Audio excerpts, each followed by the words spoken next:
So how long do you think you'll be on tour? January or February of next year, probably. That's cool. Yeah, I heard the album's like number 29 on Billboard. Yeah. Does that surprise you at all? Yeah, surprised me. Definitely. Shows there's hope yet. Oh, wait till you see the Albuquerque crowd. I would say next to Iron Maiden, Metallica is the biggest group in Albuquerque. The crowd is going to be insane. Right. Totally insane. We rolling here? Yeah, we're rolling. Totally insane. So getting a late start on partying, huh?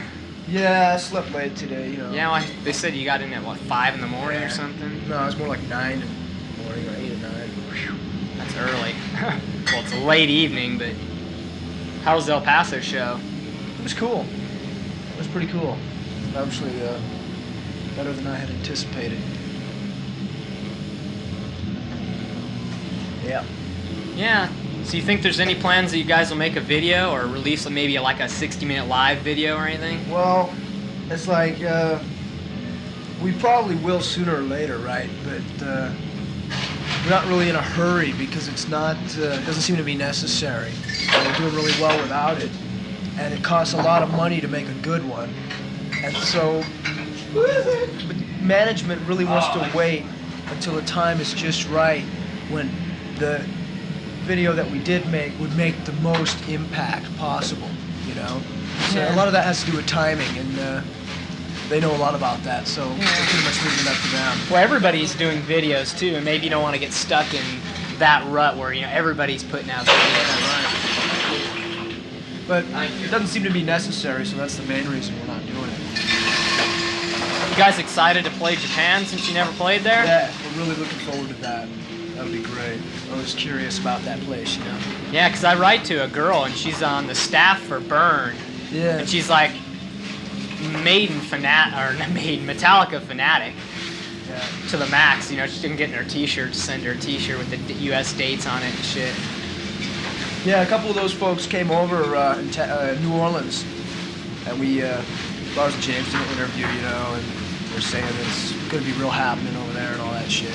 Yeah, well, I told Bobby this morning that or this afternoon that I wanted to do an interview with you, because you've seen all the magazines always with Lars or James, you know. I thought, well, if I present one with Cliff, then maybe we can find out what Cliff's more like. Sure. So you a partying motherfucker?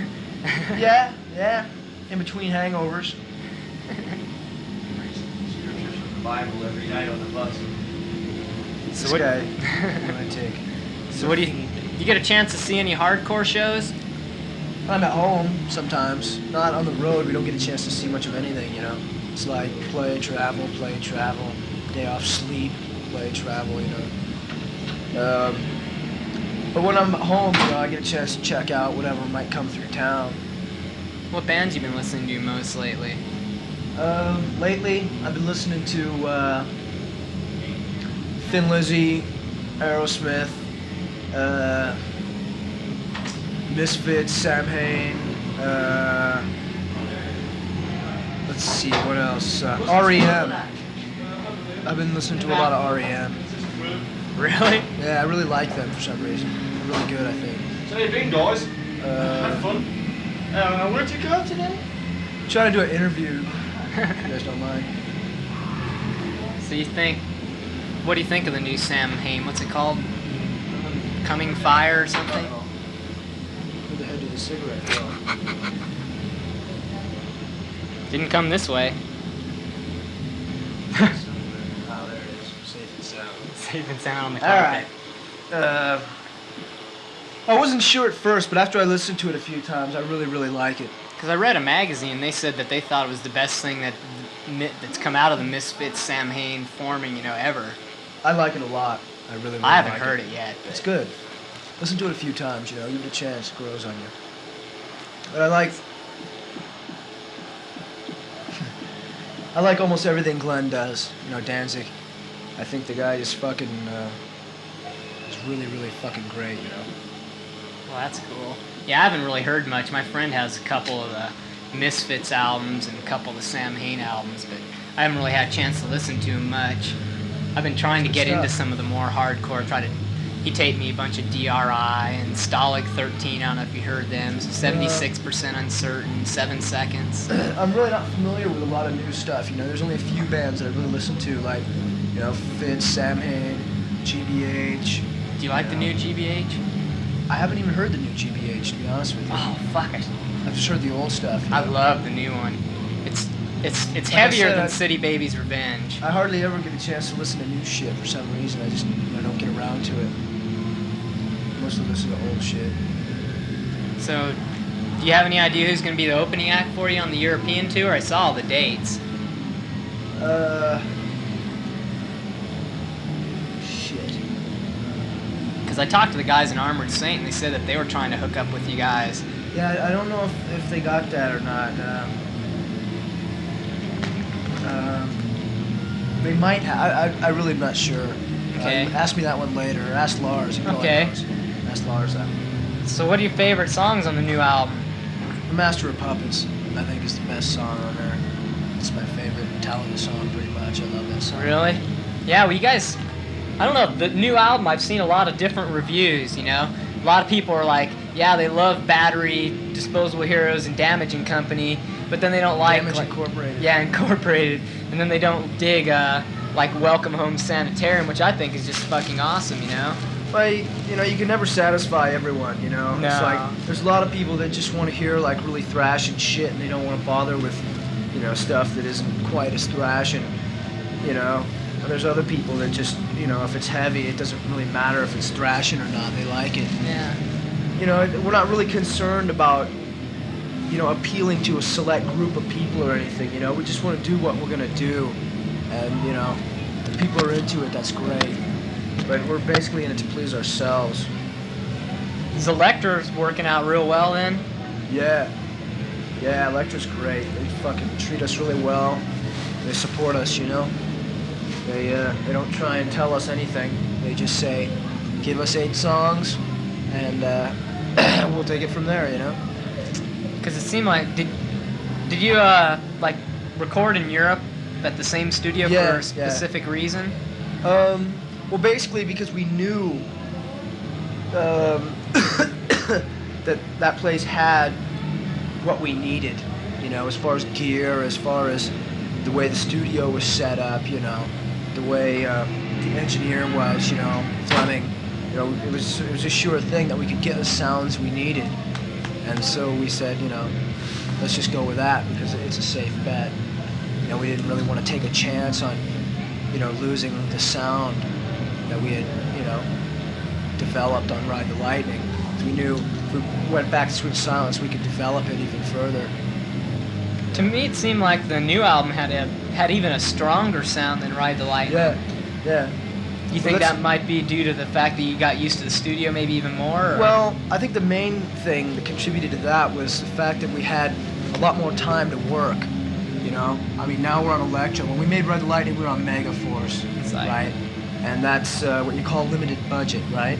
Well, with Elektra, we had a much more substantial budget to work with, which means we have a lot more time in the studio, you know? The studio time costs money. And so we were able to spend a lot of time on making things as perfect as we could, spend a lot more time on the individual things, getting the sounds together for the individual instruments, and, you know, that paid off in a heavier kind of sound, I think. Where was that picture that's on the inside of the album taken? Which one? The one where you guys are sitting at that table, you can see the speakers, and Kirk has awards in his hand? That's James and Lars's old house in El Cerrito. They don't live there anymore, but that was their living room.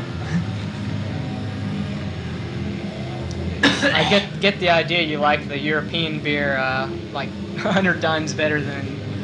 Yeah, well, in general, it's better beer. American beer is pretty light. Yeah, mass-produced, light. Yeah, it's that's one thing. I mean, America is far and away the greatest place in the world. I mean, I love America more than anything, but as far as beer goes, the Europeans are miles ahead. They're pretty up on it, you know. I mean, they've been doing it for a lot longer. They've been brewing that shit for about 1,000 years or something, you know. So, well, they've had a big head start on us as far as brewing beer goes. That shows. Do you have a favorite beer from over there? I like a bunch of them, You know, I like Ward's traditional ale. I like Grolsch and Heineken and all those beers. You know, are real good. Because I work at a liquor store here and we sell Ward's. Yeah, Ward's is great. I actually like a lot. I like Henninger a lot too. Henninger's good beer. Pollender is good beer. Ooh, I love Polliner. Go on for days. Yeah, really. You probably tried so many while you were over there. Well, there's a liquor store right around the corner from my house too that has just a vast selection. Do you live in San Francisco? Or? No, I live in the East Bay, a place called Castro Valley. It's kind of a small town. You have your own house now, or? No, I'm never home, so I just live with my folks when I'm home. Yeah. Because I'm there a couple months out of the year, so there's not much use paying rent for 9 months a year when you're not even there. Exactly. Yeah, because I talked to the guys in Armored Saint, and they all live at home except for one guy. And people think, these guys live at home. It's like, well, what the hell? If you're only going to be home so much of the year, you might as well keep your place at home. As long as. Are your parents and the band's parents in general supportive of the band? Yeah, definitely. Yeah, they're all very proud. They're into it. Yeah, well, you guys have come milestone from the 82 No Life to Leather demo, Yeah. Yeah, it's progressed pretty quickly. Jesus. Listen, like, you can hear all those people out there. It's going to be insane. Did you hear what happened with the in-store today with Ozzy? No. He was doing an in-store at the huge record store here in town. It's just not very far from here at all, and there was like 2,000 people out there outside. Yeah. And he drove up, and the whole place just went fucking crazy. You only have like 25 cops there, and Ozzy just said, "Fuck it," I mean, this is just out of hand, And he said that Ozzy said he really wanted to do it and everything because I just talked to him, and he said that the deal was the cops were just assholes, complete assholes, and that there's no way. He said, "I'm not gonna do it under this shit," and he just booked. So he didn't do it? Nope, he didn't do it at all. That's too bad. You enjoy touring with Ozzy? Oh yeah, Ozzy's great. He treats us really well. I have a lot of respect for that guy. So you guys are going up to Denver tomorrow. Yeah. It should be a wild show up there. You guys gonna get a chance to catch any of the... No, shit, you guys will be gone by then. I was gonna say catch the Celtic Frost Voivod Running Wild Triple Bill US Tour. Huh. I don't know if you like any of those bands. Celtic Frost Running Wild, who? Voivod from Canada? Yeah, I'm really not familiar with any of those, I read stuff in mags about them, but I don't have any of their tapes or anything, so I'm not familiar. Yeah, well, you guys seem to be doing fairly well financially, and you don't look like you're, becoming the rich snob or anything, driving the Rolls Royce around San Francisco Bay or... No, well, basically we've been paying our debts, True, you probably... And over the past 3 years, we have built up a rather large debt for ourselves, which is now beginning to get paid off almost completely, which is great. Do you own a car yourself? Yeah, I own a car, the same car I've owned for about 7 years. What is it, out of curiosity? It's a Volkswagen Squareback. Oh, shit, I got a Volkswagen Super Beetle I've owned for about, I'd say 7 years almost. I've wrecked it 3 times, and I still drive it. It keeps running, They're great cars. Can't beat it. Yeah, they run for a long time. So what was it like playing at this is probably an old question, but playing like at Castle Donington? That was really wild, because I'm sure you've heard they really like to throw shit there. Oh, I've heard that, all right. It just doesn't stop, I mean, the shit just keeps flying all day. So it's good for a laugh, it's really different. There's nothing I'd like to get used to, but I mean, it was good for a change. It was funny. Have you changed your amplification or any of your instruments over the past 4 years? Yeah. Using different stuff now? Yeah, we're using Mesa Boogie amps now. Are they sponsoring you? No, they don't sponsor. They're too good for that, really. It's really expensive, good shit, Oh, you guys gonna go on in a half hour? Yeah. And I'm playing area basses now, which are real good basses I'm real happy with. They endorse me. Although you should omit that because I don't know if they want me to say that. Okay, don't worry, I won't. But I am playing area basses now. Is that the one you're gonna play tonight? Oh yeah. Just drop this. Sorry. It's a nice bass. Yeah, I like them. Yeah, somebody's on putting white shit on. I used to have an Alembic, but it was stolen out of my car back home. So if anyone runs into a black Alembic spoiler, Give it fucking back. well, yeah, it's mine.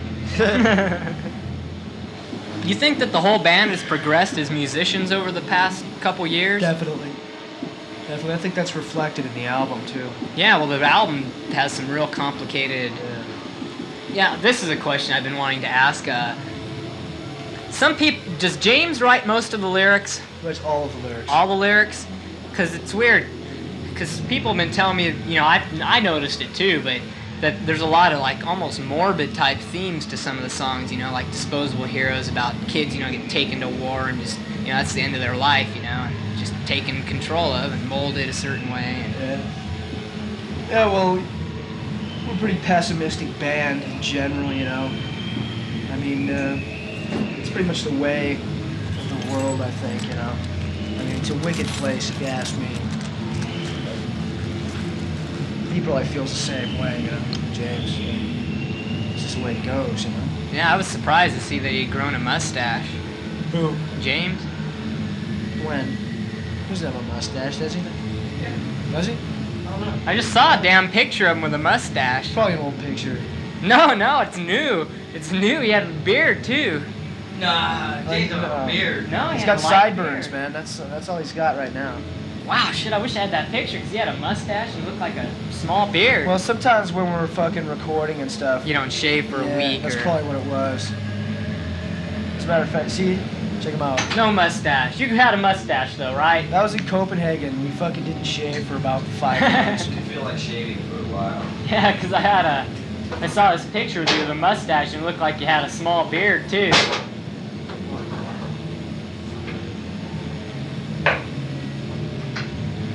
Well, sounds like everything's going really well. Oh yeah. What exactly was the tune Damage and Company written about? Damage Incorporated. Incorporated, okay. So keep saying company.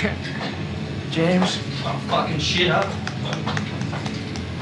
it's about going out, getting fucked up, and fucking around. It's about touring, wrecking shit, and leaving. You don't have to deal with it the next day. I don't know. There's your answer. He doesn't know what it's about. Make it out for yourself. You guys continually write? Do you guys write when you're on the road at all? Riffs. Yeah, Riffs? just put riffs together sometimes, you know. They're such sanitary. Yeah, dick. Come on, down it. Yeah, it's mineral Down water. it, man. Down it. Oh, baby. You think you guys? This is like a far off in the. You think you might record over at the studio in Copenhagen Fuck again? No, we're fucking sick to hell of Copenhagen. Spent too much time over there. Next time I go over there, I want to be flying in the cockpit of a bomber.